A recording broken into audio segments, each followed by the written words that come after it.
प्यारे भक्तों, आप सभी को जय जय श्री सीताराम। आइए आज की इस वीडियो में हम संध्या प्रकरण इस विषय पर चर्चा करते हैं। संध्या क्या है, संध्या किस लिए बनाया गया है, संध्या वंदन करने से क्या फल प्राप्त होता है, संध्या ना करने से क्या हानि होता है, किस किस को संध्या करना चाहिए, संध्या विहीन मनुष्य कैसा होता है, संध्या का क्या फल प्राप्त होता है। प्यारे भक्तों, इन सब विषयों पर हम चर्चा करेंगे। आप लोग वीडियो को पूरा अवश्य श्रवण कीजिएगा। मैं हूं पंडित श्री विवेकानंद शास्त्री जी। आप सभी का हमारे YouTube चैनल श्री सीताराम सेवा पथ में हार्दिक स्वागत, अभिनंदन एवं वंदन। चलिए प्रारंभ करते हैं संध्या प्रकरण। प्यारे भक्तों, संध्या काल की व्याख्या पहले सर्वप्रथम यह बतलाएं कि संध्या होता क्या है। कहा गया है शास्त्रों में कि अहोरात्रस्य या संधि सूर्य नक्षत्र वर्जिता सात संध्या समाख्याता मुनिभिस्तत्वदर्शिभिः। सूर्य अवतारों से रहित दिन और रात की संधि को तत्वदर्शी मुनियों ने संध्या काल बतलाया है। जैसे रात्रि की समाप्ति और दिन की शुरुआत, उस बीच का जो समय होता है वह संध्या काल होता है। ऐसे दिन की समाप्ति और रात्रि की शुरुआत त्रिकाल संध्या का वर्णन किया गया है। संध्या चार होती है, ये तुरीय संध्या भी होती है, लेकिन यहाँ त्रिकाल संध्या का हम चर्चा करेंगे। प्रातः काल संध्या, मध्याह्न काल संध्या और सायंकाल की संध्या। यह तीनों संध्या का अलग अलग प्रकार है। इन सब प्रातः काल की संध्या कितने प्रकार की होती है, मध्याह्न काल की संध्या क्या होती है, उसका समय क्या होता है, एवं सायंकाल की संध्या कितने प्रकार की होती है, इन सब विषयों पर चर्चा करेंगे। प्यारे भक्तों, कहा गया है कि इस पृथ्वी पर जितने भी स्वकर्म रहित द्विज शब्द से यहाँ पर लेना पड़ेगा ब्राह्मण, क्षत्रिय, वैश्य हैं, उनको पवित्र करने के लिए ब्रह्मा जी ने संध्या की उत्पत्ति की है। प्यारे भक्तों, जाने अनजाने में कहा गया है रात या दिन में जो भी अज्ञानवश विकर्म हो जाता है, पाप हो जाता है, वह त्रिकाल संध्या से नष्ट हो जाता है। जब हम त्रिकाल संध्या करते हैं तो सारे पाप नष्ट हो जाते हैं। अतः हमें नित्य संध्या करना चाहिए। ऐसा कोई भी दिन ना जाए जिस दिन हम संध्या वंदन ना करें। प्यारे भक्तों, प्रातः काल की संध्या का समय क्या है, वह कितने प्रकार की होती है, आइए एक नज़र इस विषय पर डालते हैं। कहा गया है, श्रीमद् देवी भागवत महापुराण में लिखा गया है कि उत्तमा तारकोपेता मध्यमा लुप्त तारिका अधमा सूर्य सहिता प्रातः संध्या त्रिधा स्मृता। प्रातः काल की संध्या तीन प्रकार की होती है, उत्तम, मध्यम और अधम। उत्तम सर्वश्रेष्ठ है, मध्यम सामान्य है, अधम जो अच्छा नहीं माना जाता है। तो चलिए संध्या, प्रातः काल की संध्या का समय ज्ञात करते हैं। शास्त्रों में श्रीमद् देवी भागवत महापुराण में कहा गया है उत्तमा तारकोपेता, जब आसमान में तारे दिखाई दे, प्रातः काल जब आसमान में तारे दिखाई दे रहे हो, उस समय पर की गई संध्या उत्तम कहलाती है। वहीं मध्यमा लुप्त तारका, तारे आसमान में प्रातः काल तारे छिप जाए और सूर्योदय ना हुआ हो, सूर्योदय से पूर्व, उस समय पर की गई संध्या मध्यम कहलाती है। और अधमा सूर्य सहिता, यदि सूर्योदय हो गया तब आप संध्या वंदन कर रहे हैं तो वह अधम संध्या कहलाती है। उसका फल निष्फल हो जाता है, उसका पूर्ण रूप से फल नहीं प्राप्त हो पाता है। कुछ तो मिलता है लेकिन पूर्ण रूप से फल उसका नहीं प्राप्त हो पाता है। इसी प्रकार प्यारे भक्तों, सायंकाल की भी संध्या तीन प्रकार की होती है, बतलाया गया है। तो सायंकाल से पूर्व हम चर्चा करेंगे। दोपहर की संध्या, मध्याह्न काल की संध्या दोपहर में की जाती है। आप कर सकते हैं 11:30 से लेकर के 1:30 के बीच में, 12:30 के बीच में। मध्याह्न में जब सूर्य हो उस समय पर मध्याह्न संध्या किया जाता है। और सायंकाल की संध्या 3 प्रकार की होती है, उसे आप लोग श्रवण करें। यह भी श्रीमद् देवी भागवत महापुराण में और धर्मसार विश्वामित्र स्मृति में लिखा गया है। उत्तमा सूर्य सहिता मध्यमा लुप्त सूर्य का अधमा तारकोपेता सायं संध्या त्रिधा स्मृता। सायंकाल की भी संध्या 3 प्रकार की होती है। कहा गया उत्तमा सूर्य सहिता, जब सूर्यास्त ना हुआ हो, सूर्यास्त होने वाला हो, सूर्यास्त हुआ ना हो, उस समय सायंकाल सूर्य के रहते हुए संध्या कर लिया जाए तो उत्तम संध्या कहलाती है, उत्तम फल देने वाली होती है। मध्यमा लुप्त सूर्य का, सूर्यास्त हो जाए और तारे ना निकले हो, उस समय पर संध्या किया जाए तो उसका मध्यम फल होता है, वह मध्यम संध्या कहलाती है। अधमा तारकोपेता, वहीं तारे गड़े आसमान में निकल गए रात्रि काल में, आप संध्या कर रहे हैं तो वह अधम संध्या कहलाती है। तो आप लोगों को यह ज्ञात हो चुका है कि प्रातः काल की संध्या और सायंकाल की संध्या, मध्याह्न की संध्या का समय क्या है। अब आगे बढ़ते हैं प्यारे भक्तों। यह संध्या हमने बतला दिया कि ब्रह्मा जी ने द्विज मात्र के कल्याण के लिए बनाया है, जो ब्राह्मण क्षत्रिय वैश्य जो द्विज है, जो जनेऊधारी है, जो संस्कारात जायते इति द्विज है, जो संस्कार जनेऊ संस्कार से संपन्न हैं उनके लिए बनाया गया है। और प्रत्येक द्विज को जो अपना व्रतबंध नियम का पालन करता है, यज्ञोपवीत संस्कार का पालन करता है और जनेऊधारी है, ब्राह्मण के लिए विशेष अनिवार्य ही है, उनको करना ही चाहिए यह संध्या वंदन।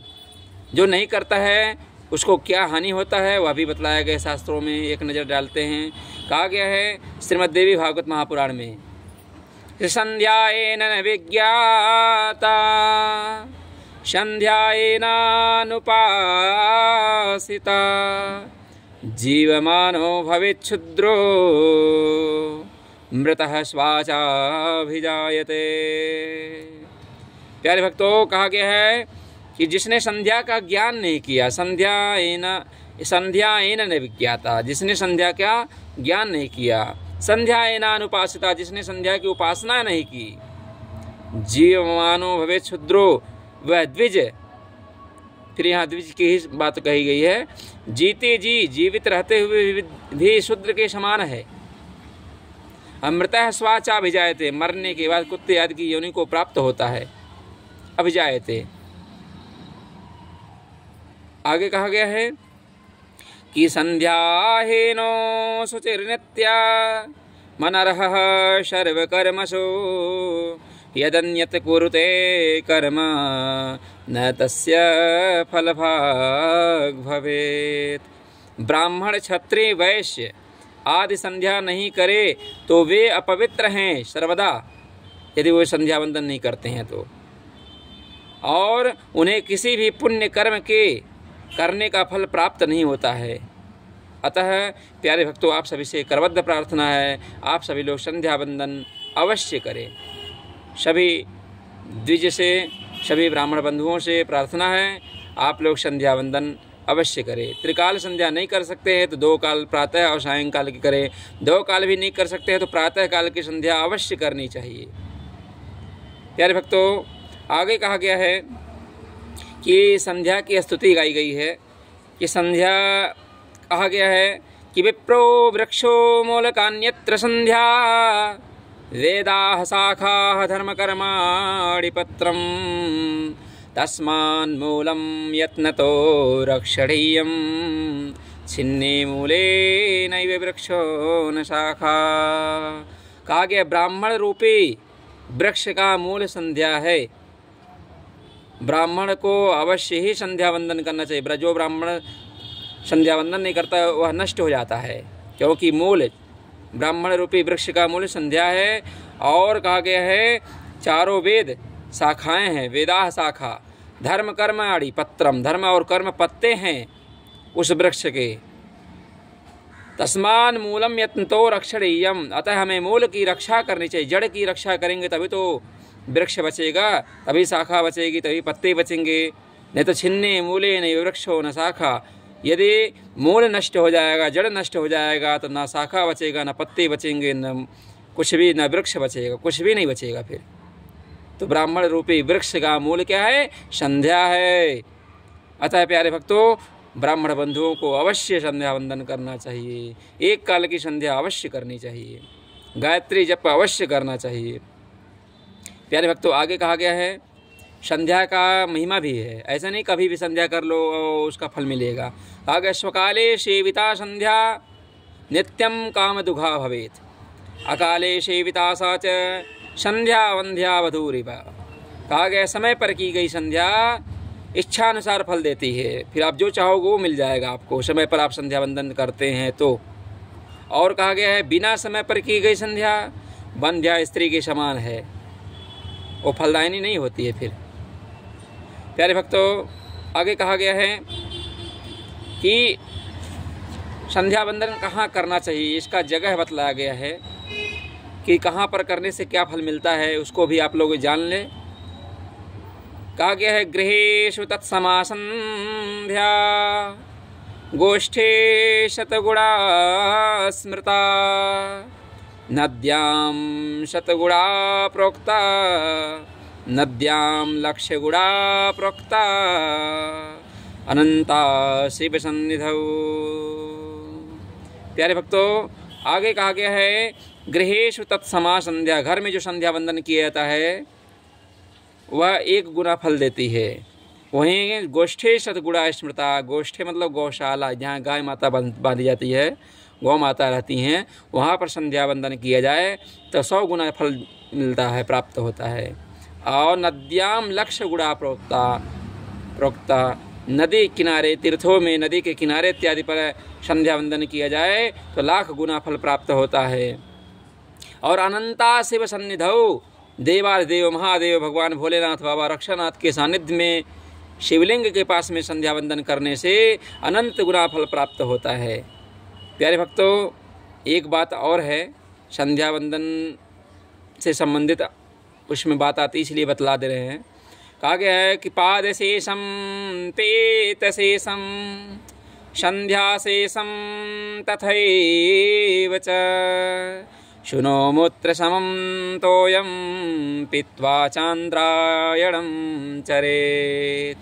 प्यारे भक्तों, कहा गया पैर धोने से बचा हुआ जल, जैसे आप लोग एक बाल्टी लेते हैं, बाल्टी में जल है, उससे पैर धुल लिए, उलिस करके पैर धुल लिए, उसके बाद से जो पानी बचा उसको पीना नहीं चाहिए। चाहे लोटे में जल लिए, पैर आधा लोटा पानी जल धुल लिए, आधा लोटा के जल से आप पैर धुल लिए, आधा लोटा पानी पी जाइए, तो बहुत बड़ा दोष लगता है, उस जल को नहीं पीना चाहिए।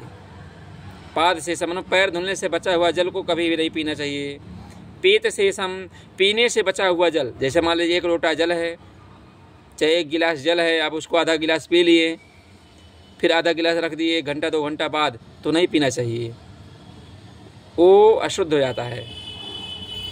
वैसे बोला गया शास्त्रों में कि लोटे से मुख लगा के जल नहीं पीना चाहिए, क्योंकि लोटा जो होता है लोटा, उसको कलश बोलते हैं, उसके कंठ में भगवान विष्णु का वास होता है, कलशस्य मुखे विष्णु हो। प्यारे भक्तों, आगे कहा गया है कि संध्या शेषम तथैव च, संध्या वंदन जब हम लोग करते हैं, संध्या वंदन करते समय जो जल बच जाता है उससे भी बचा हुआ जल को नहीं पीना चाहिए। शुनो मूत्र समम तोम, यह कुत्ते के मूत्र के समान होता है, जो पी लेता है उसे चांद्रायण व्रत करने पर ही शुद्धि होती है, अतः ऐसा जल नहीं पीना चाहिए। प्यारे भक्तों, आप सभी को जय जय श्री सीताराम। वीडियो पसंद आया हो तो हमारे YouTube चैनल श्री सीताराम सेवा पथ को जरूर सब्सक्राइब करें, आपको ऐसे ही वीडियो प्राप्त होते रहेंगे। मैं हूँ पंडित